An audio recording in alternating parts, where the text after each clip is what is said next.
अच्छा डॉक्टर साहब, अभी आपने एक बड़ी खबर दी है और ये बार बार आ रही है। मौजतबा उसका तबला बजा दिया, उसी की अपनी मिलिट्री ने उसको अरेस्ट कर लिया है। मौजतबा को जेल में किया है पहली बार पिछले 30-40 सालों में। जो ईरान की सिविलियन गवर्नमेंट है वो कंप्लीटली साइडलाइंड है दोस्तों, उसको पब्लिक में भी आने की परमिशन नहीं है। आईआरजीसी वो खुद डिसाइड करेगी कि वो स्टेटमेंट क्या देगा। बेस्ड ऑन द फैक्ट, इस बुनियाद के ऊपर that the government of Iran is seriously fractured. अच्छा, कि ईरान की हुकूमत जो है वो टूट फूट का शिकार, फ्रैक्चर कहते हैं, अड्डियां बड्डियां, यानी टूट फूट का शिकार हो गई है। सियासतदान कुछ हैं, फौज कुछ है, अवाम कुछ हैं, ये कुछ है। लेकिन आपकी बात से मैं एग्री करता हूं कि ट्रंप साहब के जो मैसेजेस हैं वो उसी तरह कंफ्यूजिंग हैं जिस तरह ईरान के मैसेजेस भी उतने कंफ्यूजिंग हैं। वो उन्होंने सुबह कहा कि हम आ रहे हैं, नहीं आ रहे। इस जंग का डिमांड, पहला डिमांड ये था रेजीम चेंज। क्या रेजीम चेंज हुआ है? तो वो ईरान की क़यादत सारी शहीद कर दी है, उनके बच्चे बच्चियां, उनका, मैंने आपसे कहा ना रेजीम चेंज, जिस तो ऐसे सामने आपको नजर आ रहे हैं रेजीम चेंजेस कि एक और भी तो साजिश हो सकती है चीन की तरफ से, सॉरी इजराइल की तरफ से, कि वहां पर अब ईरान तो उनसे गिरा नहीं, ईरान तो सर्वाइव कर गया बल्कि खड़ा हो गया।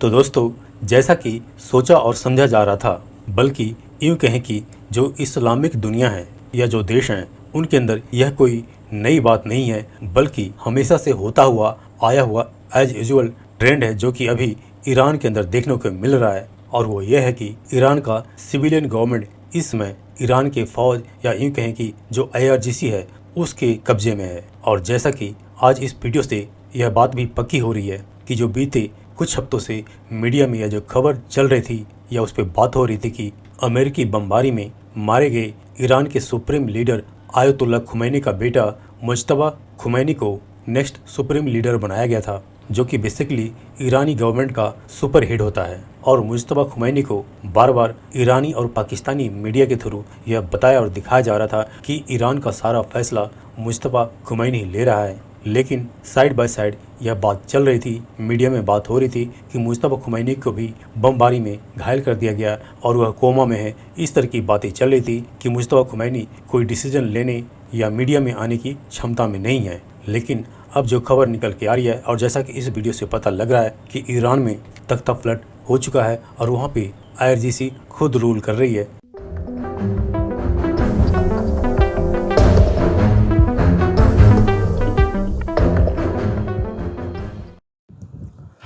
नमस्कार एंड वेलकम बैक। अभी 5 ह्यूज न्यूज हैं जो आपके साथ शेयर करनी है और आपकी सारी दुनिया वो हिला देगी। ये 5 न्यूज। मौजतबा उसका तबला बजा दिया, उसी की अपनी मिलिट्री ने उसको अरेस्ट कर लिया है। ईरान ने उसके बाद क्या किया?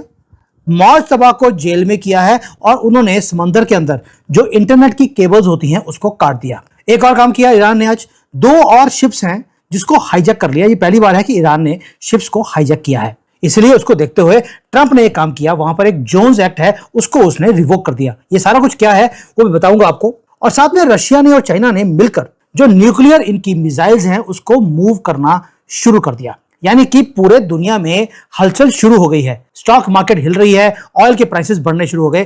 क्यों? उसका रीजन है कि ईरान का जो मोस्ट पावरफुल आदमी था वो वैनिश हो गया है, वो सामने ही नहीं आ रहा। और जो पावर सेंटर था इस्लामिक रिपब्लिक गवर्नमेंट का वो था खमेनी या खमेनी का बेटा। They have gone into dark. Khamenei तो डार्कनेस में चला गया, ऊपर नर्क में।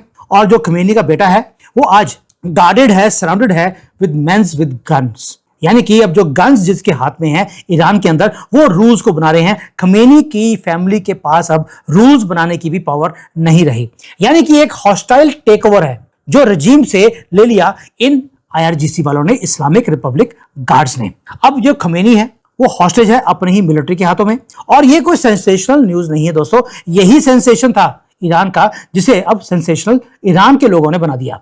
ये साइलेंट कू है और ये है ब्रेकडाउन ऑफ इस्लामिक रजीम। मैंने पहले बोला था ट्रंप एक पॉलिटिशियन है, पॉलिटिशियन नहीं है, वो बिजनेसमैन है। और बिजनेसमैन डील्स ऐसे ही करते हैं जो आप देख रहे हैं। ये जियोपॉलिटिक्स की मास्टर क्लास ट्रंप हमें दे रहा है। अब आप देखिए रॉ फैक्ट्स को, जो तेहरान की सड़कों के ऊपर वो हो क्या रहा है। पहली बार पिछले 30-40 सालों में जो ईरान की सिविलियन गवर्नमेंट है वो कंप्लीटली साइडलाइंड है। मुज्तबा खमेनी वो सपोजिटली वो सक्सेसर था बड़े पापा जी का। हुआ क्या कि वहां पे उसको जेल कर दिया गया। दोस्तों, उसको पब्लिक में भी आने की परमिशन नहीं है।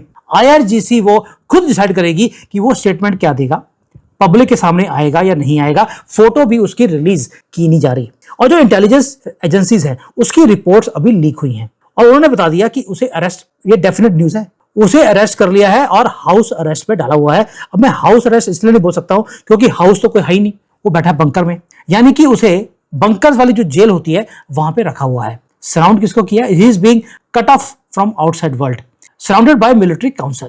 अब ये काउंसिल के लोग कौन से हैं? जो सीनियर इस्लामिक रिपब्लिक के गार्ड्स के कमांडर्स हैं वो उसके साथ बैठे हुए हैं। वो कंट्रोल कर रहे हैं कि वो क्या देखेगा, क्या सुनेगा, क्या बोलेगा। अब IRGC वो मिलिट्री फोर्स नहीं रही, वो एक शैडो गवर्नमेंट वो बन चुकी है। अब इसमें प्रॉब्लम क्या है? कंट्री ईरान बहुत बड़ा है, हर कुछ किलोमीटर के बाद एक अलग कमांडर है जो उस एरिया को संभालता है। हर एरिया का दादा अलग है, वो ऊपर वालों की बात सुनते ही नहीं। जो सीनियर कमांडर्स हैं दोस्तों, उन्होंने अभी अभी अपनी पूरी जो ईरान के, उसका नाम था कोई अहमद करके, कि उसने क्या बोला कि ये ईरान का एक वॉर टाइम की कंडीशंस हैं और वॉर टाइम के अंदर जो मिलिट्री होती है वो सारे क्रिटिकल डिसीजंस वही लेती है। यानी कि आप इमेजिन कीजिए भारत का वॉर शुरू हो जाए पाकिस्तान के साथ और हमारी इंडियन आर्मी ये बोले क्योंकि वॉर का टाइम है इसलिए सारे डिसीजंस हम लेंगे, हम गवर्नमेंट से पूछेंगे ही नहीं। क्या ये पॉसिबल है? यस, इंसानों की दुनिया में ये पॉसिबल नहीं होता, लेकिन इस्लामिक जो कंट्रीज होती हैं वहां पे इनको हर चीज करने का हक है क्योंकि ये लुल्ला को फॉलो करते हैं। लेकिन IRGC, पहली बात यह है कि वो एक मिलिट्री डिक्टेटरशिप वो दिखाना नहीं चाहते लोगों को, इसलिए उन्होंने मोज्तबा को जिंदा रखा है। उनको एक कठपुतली चाहिए। क्यों किया जा रहा है? ताकि जो ईरान के लोग हैं वो IRGC की रिस्पेक्ट करते रहें कि खमेनी अभी जिंदा है। वो रूल करना चाहते हैं IRGC वाले शैडोज में से, ताकि दिखाया जाए दुनिया को कि लुल्ला हमारे साथ है। वो मोज्तबा लुल्ला 3 है ना, क्योंकि पहले वाले को जहर डाल के मार दिया था, दूसरे वाले को बॉम्ब डाल के। अब जो इंटरनल फैक्शंस हैं जो बन गए वो पैनिक कर रहे हैं ईरान के अंदर कि इस कंट्री का होगा क्या। वो वार्न कर रहे हैं कि अगर IRGC ने कंट्रोल ले लिया किसी भी तरीके से तो ये सिविलियन इंस्टीट्यूशंस हैं वो परमानेंटली खत्म कर दी जाएंगी इस्लामिक रेवोल्यूशनरी की तरफ से। और इसीलिए इंटरनल क्योस ईरान के अंदर बढ़ना शुरू हो गया। अब जब इंटरनल क्योस बढ़ता है तो आप क्योस बाहर लेके जाते हैं। ईरान ने क्या किया? उन्होंने शैडो वॉर शुरू कर दिया है, आपके साथ, हमारे साथ, सबके साथ। उन्होंने अभी अभी जो वाइटल अंडर सी इंटरनेट केबल्स होती हैं ईरान के पास से निकलती हैं उनको तोड़ दिया है, काट दिया है। और उन्होंने 2 मर्चेंट ऑयल शिप्स हैं उसको भी कैप्चर कर लिया या हाईजैक कर लिया है। अमेरिका ने उसको काउंटर करने के लिए 2 काम किए। अपनी घोस्ट जो प्लेन्स होते हैं वो भेज दिए, प्लस जोन्स एक्ट उसको रिवोक कर दिया। और इसके बदले में चाइना और रशिया ने अपने न्यूक्लियर एसेट्स को बाहर निकालकर पूरे एरिया को दोबारा से हीटअप करना शुरू कर दिया।